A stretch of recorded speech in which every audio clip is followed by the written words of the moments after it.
इसके पहले वीडियोस में हमने चैप्टर 1 को कंप्लीट किया था। इस वीडियो में हम लोग चैप्टर 2 यानी प्रतिलोम त्रिकोणमिति फलन यानी कि इन्वर्स ट्रिग्नोमेट्रिक फंक्शंस के कॉन्सेप्ट को समझेंगे और फिर हम लोग इसकी प्रश्नावली करेंगे। आपने क्लास 11th में चैप्टर नंबर 3 में त्रिकोणमिति फलन पढ़ा होगा। दोनों चैप्टर्स के नाम में हमारे पास दो पार्ट तो कॉमन है, दोनों में क्या आ रहा है हमारे पास, यहाँ पर त्रिकोणमिति फलन आ रहा है। अब यहाँ पे हमारे पास त्रिकोणमिति आ रहा है, मतलब हम लोग यहाँ पर साइन, कॉस, टेन, कॉट, सेक और कोसेक की बात करेंगे। और चैप्टर के सामने हमारे पास यहाँ पर फलन भी आ रहा है, मतलब हम लोग यहाँ पर साइन, कॉस, टेन, कॉट, सेक और कोसेक को फलन मानकर चलेंगे। अब हमने इस चैप्टर में इनको फलन बोला है, यानी कि ये फलन की कंडीशन को फुलफिल कर देंगे। और फलन होने के लिए क्या होना पड़ता है, हमारे पास प्रांत के प्रत्येक अवयव का परिसर में प्रतिबिंब होना पड़ता है। जैसे हमारे पास यहाँ पे जो f है वो फलन नहीं है, क्योंकि हमारे पास यहाँ पर 3 का प्रतिबिंब नहीं है। और फलन होने के लिए हमारे पास प्रांत के प्रत्येक अवयव का परिसर में प्रतिबिंब होना चाहिए और केवल एक ही होना चाहिए। वैसे हम लोग एग्जाम्पल नंबर 2 देखते हैं, क्या हमारे पास ये फलन है या हमारे पास फलन नहीं है, क्योंकि हमारे पास एक के यहाँ पर दो प्रतिबिंब है। यहाँ पर एक का प्रतिबिंब ए भी है और एक का प्रतिबिंब बी भी है, इसलिए हमारे पास यहाँ पे एफ ये भी फलन नहीं है यहाँ पर। अब एग्जाम्पल नंबर 3 देखते हैं, हमारे पास यहाँ पे जो एफ है वो फलन है, क्योंकि हमारे पास यहाँ पर प्रांत के प्रत्येक अवयव का परिसर में प्रतिबिंब है और हर अवयव का केवल एक ही प्रतिबिंब है। जैसे यहाँ पर 1 का प्रतिबिंब ए है, 2 का प्रतिबिंब भी ए है, 3 का प्रतिबिंब ए है, यानी कि फलन होने के लिए हमारे पास एक अवयव के एक से ज़्यादा प्रतिबिंब नहीं होना चाहिए। यहाँ पे एक अवयव के 2 प्रतिबिंब थे, पर हमारे पास फलन होने के लिए यदि 2 अवयव के सेम प्रतिबिंब भी आते हैं तो इसको हम लोग यहाँ पर फलन बोलेंगे। वैसे हमारे पास एग्जाम्पल 4 भी एक फलन हो जाएगा, यानी कि हमारे पास यहाँ पर जितनी वैल्यूज है ये हमारे फलन की डेफिनेशन को सेटिस्फाई कर देगी। एग्जाम्पल के लिए हम लोग मानते हैं यहाँ पर साइन मानते हैं, और आपको पता है साइन का जो हमारे पास प्रांत होता है वो क्या होता है, आर होता है, मतलब वास्तविक संख्या का समुच्चय होता है। और हमारे पास इसका जो परिसर होता है वो -1 से लेकर 1 तक होता है। और हमारे पास यहाँ पर साइन एक्स आर से -1 में परिभाषित है, यानी कि हमारे पास फलन का मान क्या हो जाएगा, यहाँ पर एफ एक्स बराबर साइन एक्स हो जाएगा। अब हम लोग यहाँ पर पारी पारी से एक्स की वैल्यू रखते जाते हैं। जैसे हम लोग एग्जाम्पल के लेते मानते हैं हम लोग 0 को प्रतिबिंब निकालना चाहते हैं, तो हमको यहाँ पर 0 रखना पड़ेगा, तो यहाँ पे आ जाएगा साइन 0 आ जाएगा, हमको 0 पुट करना पड़ेगा, तो हमारे पास वैल्यू क्या आ जाएगी 0, मतलब हमारे पास 0 का प्रतिबिंब क्या आ जाएगा 0 ही आ जाएगा। हमारे पास यहाँ पर r में पूरी की पूरी पाई की वैल्यूज आ जाएगी, क्योंकि आपको पता है हमारे पास वास्तविक संख्या के समुच्चय में पाई वैल्यू भी आती है, हमारे पास यहाँ पर 1 2 3 4 ऐसी वैल्यू भी आती है, माइनस वाली वैल्यू भी आती है और 0 और पॉइंट वाली वैल्यूज भी आती है। पर हम लोग यहाँ पर जो पॉइंट वाली वैल्यूज है और जो 1 2 3 -1 2 3 ऐसी वैल्यूज को कंसिडर नहीं करेंगे, हम लोग यहाँ पर सिर्फ और सिर्फ पाई वाली वैल्यूज को लेंगे। वैसे हमारे पास π/6 का प्रतिबिंब क्या हो जाएगा, हमारे पास हमको यहाँ पर x की जगह π/6 रखना पड़ेगा, तो यहाँ पे आ जाएगा साइन π/6, π/6 मतलब 30 डिग्री, तो इसके लिए क्या आ जाएगी हमारे पास 1/2 आ जाएगी, यानी कि π/6 का प्रतिबिंब क्या आ जाएगा 1/2 आ जाएगा। वैसे यदि हम लोग यहाँ पर x की जगह क्या रखते हैं π/4 रखते हैं, मतलब 45 रखते हैं, तो हमको क्या मिल जाएगा, हमको मिल जाएगा 1/√2 वैल्यू आ जाएगी इसकी, तो यहाँ पे आ जाएगा 1/√2, मतलब 45 डिग्री का जो प्रतिबिंब होगा वो क्या आ जाएगा 1/√2 आ जाएगा। वैसे हमारे पास साइन 60 की वैल्यू क्या आ जाएगी, रेडिकल 3/2 आ जाएगी, साइन 90 की वैल्यू क्या आ जाएगी 1 आ जाएगी। वैसे हमारे पास जो पाई उसका प्रतिबिंब क्या निकल जाएगा, हमको यहाँ पर x की जगह पाई रखना पड़ेगा, मतलब 180 रखना पड़ेगा, और साइन पाई की वैल्यू क्या होती है हमारे पास 0 होती है, तो हमारे पास यहाँ पर 0 वैल्यू आ जाएगी। वैसे हमारे पास जो 270 है, साइन 270 की वैल्यू क्या होती है -1 होती है, तो यहाँ पे आ जाएगा -1। वैसे हमारे पास जो 2 पाई है उसका प्रतिबिंब क्या हो जाएगा, 2 पाई का प्रतिबिंब भी हो जाएगा 0, क्योंकि हमारे पास साइन 2 पाई की वैल्यू मतलब 360 की वैल्यू क्या होती है 0 होती है ना। और आप लोग यहाँ पर ध्यान देना कि हमारे पास इस परिसर में -1 तो आ जाएगा हमारे पास, और -1 और 1 के बीच में जितनी वैल्यूज आ जाएगी वो पूरी की पूरी आ जाएगी परिसर में हमारे पास। यहाँ पर प्रांत में पूरी की पूरी पाई वाली वैल्यूज आ जाएगी। आप यहाँ पर देख सकते हैं हमारे पास प्रांत की जितनी भी वैल्यूज थी उसका परिसर में प्रतिबिंब है, और एक अवयव का हमारे पास एक से ज़्यादा प्रतिबिंब नहीं है, इसलिए हम लोग यहाँ पर साइन एक्स को क्या बोलते थे, एक फलन बोलते थे, क्योंकि फलन की कंडीशन को फुलफिल कर रहा है। अब हमारे पास चैप्टर के सामने उन्होंने यहाँ पर प्रतिलोम को ऐड कर दिया, और हमको पता है हमने चैप्टर 1 में पढ़ा था किसी भी फलन का प्रतिलोम का अस्तित्व कब होता है, यदि हमारे पास जो फलन है वो क्या हो जाए एक ही हो जाए और आच्छादी हो जाए, यानी कि यदि हम लोग फलन को व्युत्क्रमणीय प्रूफ कर देते हैं तो हमारे पास इसका प्रतिलोम का अस्तित्व होगा, यानी कि हमारे पास और एक फलन होगा जो कि -1 से आर में परिभाषित होगा। इसको हम लोग क्या बोलते हैं, प्रतिलोम फलन बोलते हैं। यहाँ पे फलन क्या था, एफ फलन था, तो हमारे पास यहाँ पर एफ का इन्वर्स मिल जाएगा, इसको हम लोग क्या बोलते हैं, प्रतिलोम बोलते हैं। जैसे हमारे पास जो एग्जाम्पल 4 था वो क्या था, एक व्युत्क्रमणीय फलन था। क्यों? क्योंकि हमारे पास जो फलन है यहाँ पर एकैकी भी है और आच्छादक भी है। क्यों आच्छादक है हमारे पास? क्योंकि हमारे पास यहाँ पर परिसर के प्रत्येक अवयव का प्रांत में पूर्ण प्रतिबिंब है और यहाँ पर प्रत्येक प्रांत के अवयव का परिसर में केवल एक ही प्रतिबिंब है। 1 का प्रतिबिंब ए है, 2 का प्रतिबिंब बी है और 3 का प्रतिबिंब सी है। इसलिए हमारे पास जो फलन है वो क्या है, एक व्युत्क्रमणीय फलन है। इसलिए हमारे पास यहाँ पर और एक फलन होगा जो कि बी से ए में परिभाषित होगा। इसको हम लोग बोलते हैं एफ का प्रतिलोम फलन बोलते हैं। वैसे यदि हमारे पास जो sin x फलन क्या हो जाएगा, व्युत्क्रमणीय हो जाएगा, तो हमारे पास और एक फलन का अस्तित्व होगा जो कि -1 से r में परिभाषित होगा और इसको हम लोग लिखेंगे साइन इनवर्स और इसी को हम लोग बोलेंगे यहाँ पर फलन f का प्रतिलोम फलन बोलेंगे। और यहाँ पर जैसे जो sin x फलन था उसके लिए हमारे पास प्रांत क्या था, r था और परिसर क्या था, बंद अंतराल -1 से 1। वैसे हमारे पास जो प्रतिलोम फलन है उसके लिए प्रांत क्या हो जाएगा हमारे पास, बंद अंतराल -1 से 1 और परिसर क्या हो जाएगा, r हो जाएगा। पर अभी हमारे पास जो sin x फलन है वो व्युत्क्रमणीय नहीं है क्योंकि हमारे पास फलन यहाँ पर आच्छादक तो है पर हमारे पास फलन एकैकी नहीं है क्योंकि हमारे पास 0 का 180 का और जो 360 का जो प्रतिबिंब क्या आ रहा है हमारे पास 0 ही आ रहा है, मतलब हमारे पास जो फलन है वो एकैकी नहीं है। अब हमको इस फलन को एकैकी बनाने के लिए जो पाई की वैल्यू से उसको क्या करना पड़ेगा, प्रतिबंधित करना पड़ेगा, मतलब उसकी बाउंड्री लाइन बनाना पड़ेगा। इसीलिए हम लोग r का जो मान है उसको -π/2 से π/2 में क्या कर देंगे, प्रतिबंधित कर देंगे। और इसके बाहर का यदि कोई मान यहाँ पे आता है तो हमारे पास क्या हो जाएगा, 2 से ज़्यादा अवयव क्या हो जाएंगे, सेम प्रतिबिंब हो जाएंगे, मतलब उस समय हमारे पास जो फलन है वो एकैकी नहीं कहलाएगा। इसलिए हमारे पास जो sin x का फलन का जो परिसर हो जाएगा अब ये पूरा का पूरा नहीं कहलाएगा। हम लोग ने यहाँ पर इसको प्रतिबंधित कर दिए तो हमारे पास यहाँ पर π/2 से लेकर कहाँ तक हो जाएगा, हमारे पास 0 के कहीं यहाँ पर -π/2 होगा, यानी कि -π/2 तक जितनी वैल्यूज आ जाएगी वो sin x फलन का हमारे पास क्या कहलाएगा, प्रांत कहलाएगा। क्योंकि इसके आगे की वैल्यूज लेंगे हम लोग यहाँ पर तो क्या हो जाएगा, 2 मान के हमारे पास सेम प्रतिबिंब आ जाएंगे, इसलिए हमारे पास फलन एकैकी नहीं होगा, इसलिए हम लोग यहाँ पर इसको प्रतिबंधित कर देते हैं। अब हमारे पास जो sin x फलन है वो क्या हो जाएगा, एकैकी भी हो जाएगा और आच्छादित भी हो जाएगा और इस कंडीशन में हमारे पास फलन व्युत्क्रमणीय हो जाएगा और व्युत्क्रमणीय होगा तो हमारे पास इस फलन का मतलब sin x फलन का प्रतिलोम का अस्तित्व भी होगा और जिसके लिए हमारे पास जो प्रांत हो जाएगा बंद अंतराल -1 हो जाएगा और परिसर हो जाएगा बंद अंतराल -π/2 से π/2। इसलिए हमारे पास जो प्रतिलोम फलन साइन इनवर्स है उसका जो प्रांत क्या कहलाएगा, अंतराल -1 होगा और परिसर क्या हो जाएगा, अंतराल -π/2 से π/2 हो जाएगा। यानी कि हमारे पास जो साइन इनवर्स की वैल्यू क्या आ सकती है, -π/2 π/2 आ सकती है और इन दोनों के बीच की कोई भी वैल्यूज आ सकती है। वैसे हमारे पास जो कॉस इनवर्स है उसका प्रांत ये हो जाएगा और परिसर ये हो जाएगा। ठीक उसी प्रकार आप दूसरे फलन के लिए भी वैल्यूज देख सकते हैं। आप लोग यहाँ पर परिसर के जितने भी अंतराल देख रहे हैं इनको हम बोलते हैं मुख्य शाखा। मुख्य शाखा और हमारे पास इन फलनों के जो भी मान आते हैं वो मुख्य शाखा के अंदर ही आते हैं, इसलिए हम लोग इसके जो भी मान आते हैं उसको बोलते हैं हम लोग यहाँ पर मुख्य मान बोलते हैं, क्योंकि हमारे पास जो भी मान आता है वो मुख्य शाखा के अंदर आना चाहिए। इसका चार्ट आपके बुक में बना हुआ है, आप लोग उसको वहाँ से नोट कर सकते हैं। तो हम लोग अब एग्जाम्पल नंबर 1 को सॉल्व करते हैं। हमको यहाँ पर साइन इनवर्स 1/√2 की वैल्यू फाइंड करना है और हमको यहाँ पर इसका मुख्य मान ज्ञात करना है। मुख्य मान ज्ञात करना मतलब हमारे पास जो भी मान आएगा साइन इनवर्स का वो इसके परिसर में आना चाहिए, मतलब यहाँ पर -π/2 आ सकता है, π/2 आ सकता है और उसके बीच में मान आ सकता है, इससे बड़ा या छोटा नहीं आ सकता।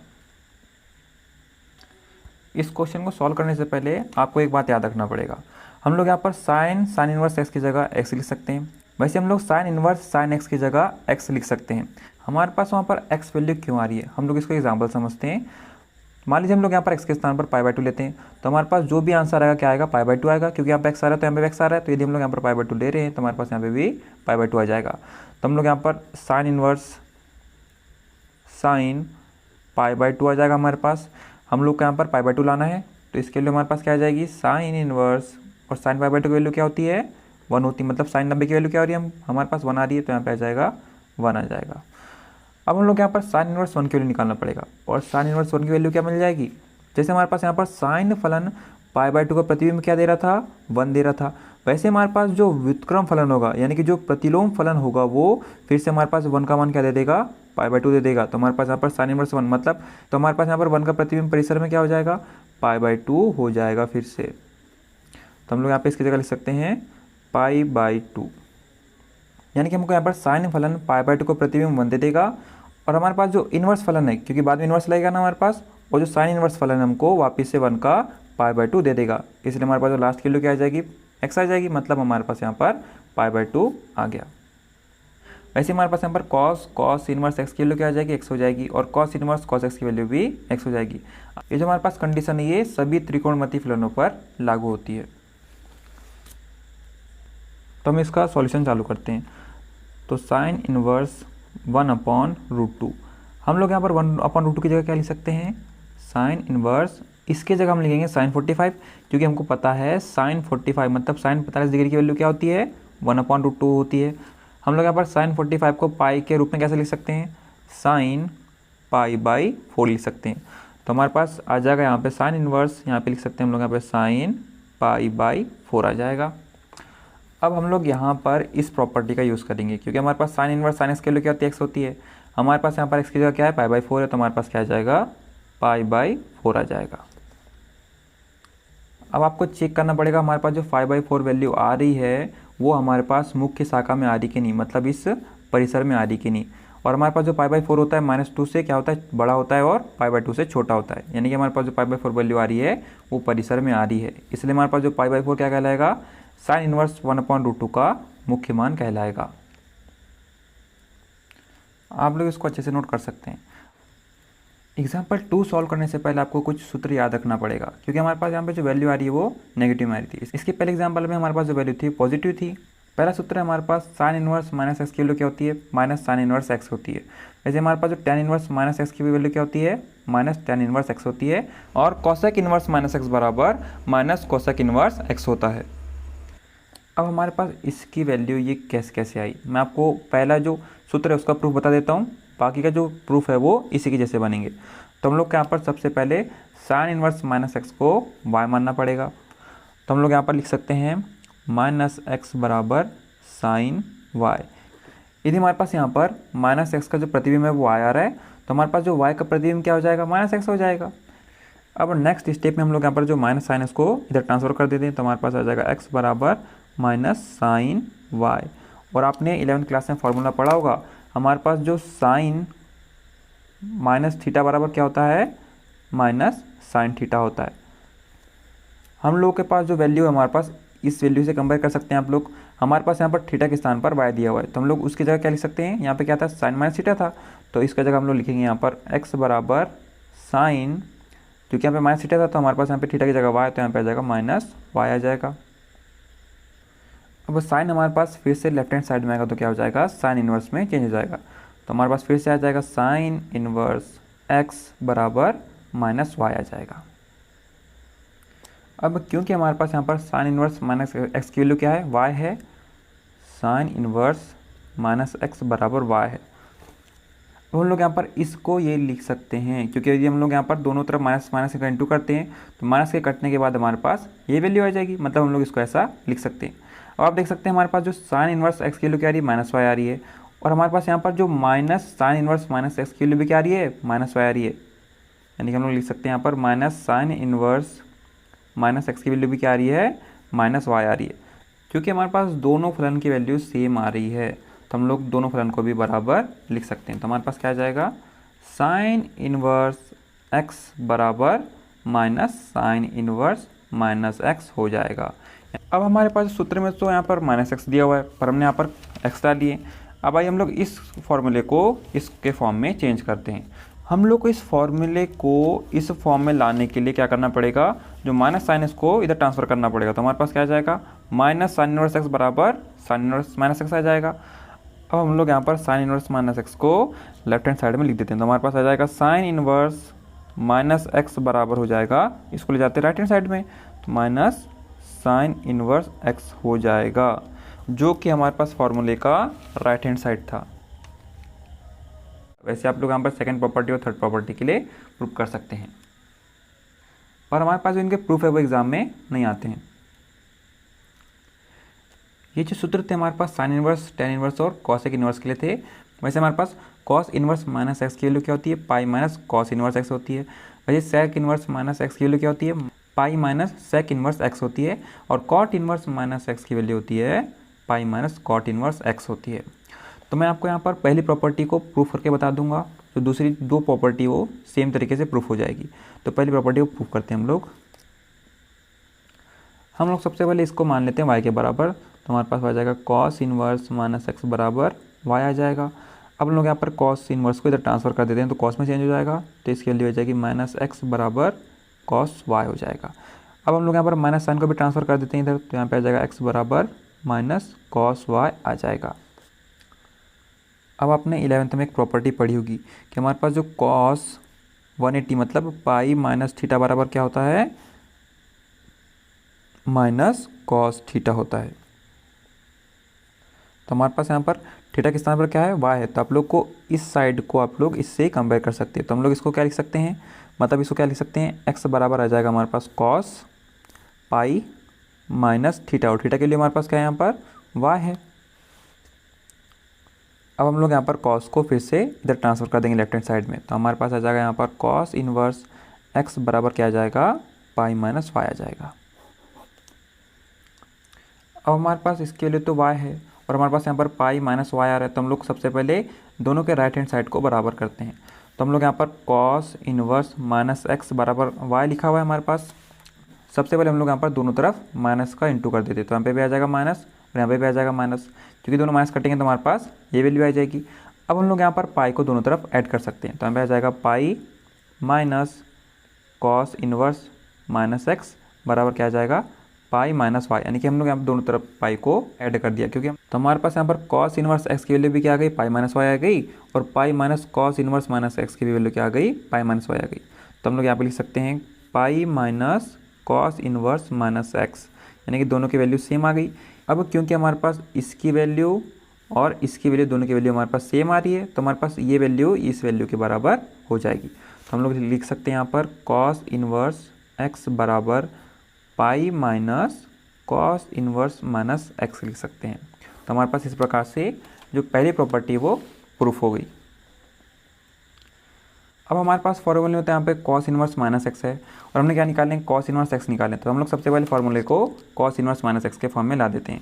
तो हम लोग इसको सॉल्व करते हैं आगे, तो हमको क्या मिल जाएगा, हम लोग इसको इधर ला लेते हैं, तो हमारे पास क्या आ जाएगा, माइनस में था इधर आके प्लस में हो जाएगा, तो हमको मिल जाएगा कॉस इनवर्स एक्स, और इधर आएगा तो क्या हो जाएगा, ये plus cos inverse minus x हो जाएगा, बराबर क्या आ जाएगा, पाई आ जाएगा। अब हम लोग ये वाली जो वैल्यू है इसको राइट हैंड साइड में ट्रांसफ़र कर देते हैं, तो हमको क्या मिल जाएगा यहाँ पर कॉस इनवर्स माइनस एक्स बराबर pi minus cos inverse x मिल जाएगा, जो कि हमारे पास फॉर्मूलों में दी हुई थी।